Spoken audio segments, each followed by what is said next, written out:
Thank you. Hi, everyone. I'm also not the public speaker, so we'll see how this rolls. So he asked me to talk about how I do evangelism, with patients in the workplace, and I thought, well, not really deliberately thinking I'm evangelizing in the workplace. I tend to want to seek to be an ambassador for Christ in what I'm doing. That's really kind of how I'm thinking about it. And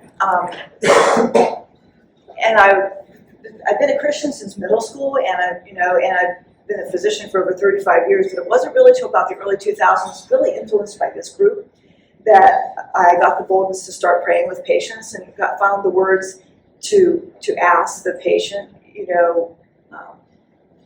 could I pray with you?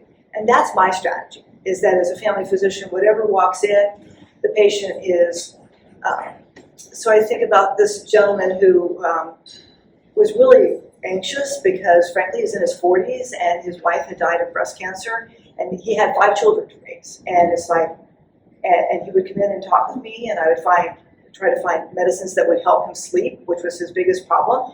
But then I asked him to pray with him. And how I do this is I say, I try to first, find out, what's your support system? What's your family? Who's your friends? Do you have a community group? Do you go to church? So I try to throw out those flags of, what is your support system?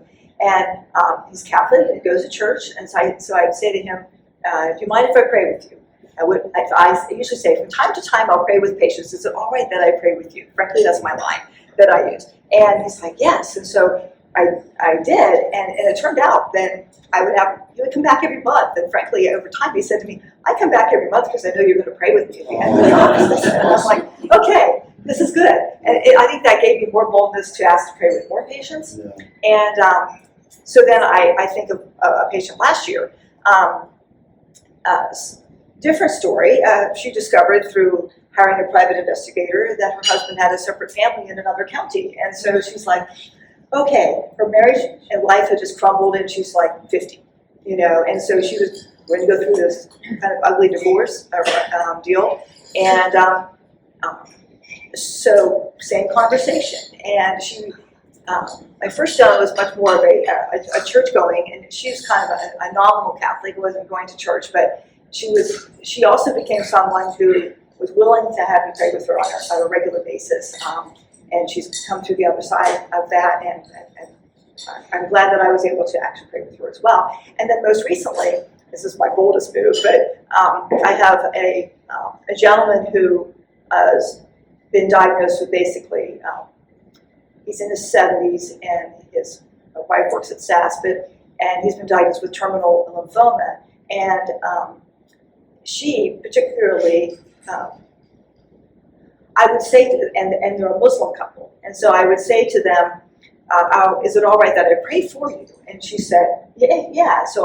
And then when they came in another visit, I said, I've been praying for you.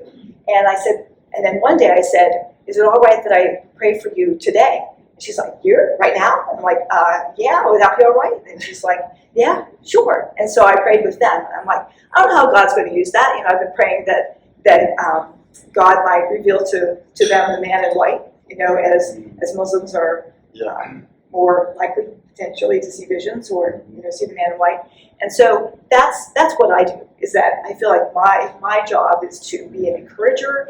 Recently, we have a Bible study that meets at SAS with like 5 or 6 of us that get together every other Thursday, and we just recently decided we're going to focus on evangelism, and so we're reading Greg Koukle's book Tactics and watching the video series and realizing that when we want to learn more ways of, having tools in our toolbox to help us have the sentences to come back with when patients or whoever ask us questions about who God is or whatever. But I find but from that book, though, I've learned that I'm one of the gardeners. I'm not the evangelist, I'm not the harvester, but I'm the gardener that's trying to get the patient to think about God, think about the relationship with God, and just maybe just put a pebble or stone in their shoe to think differently, and that's what I do. That's great, Sheila. I want you to tell them.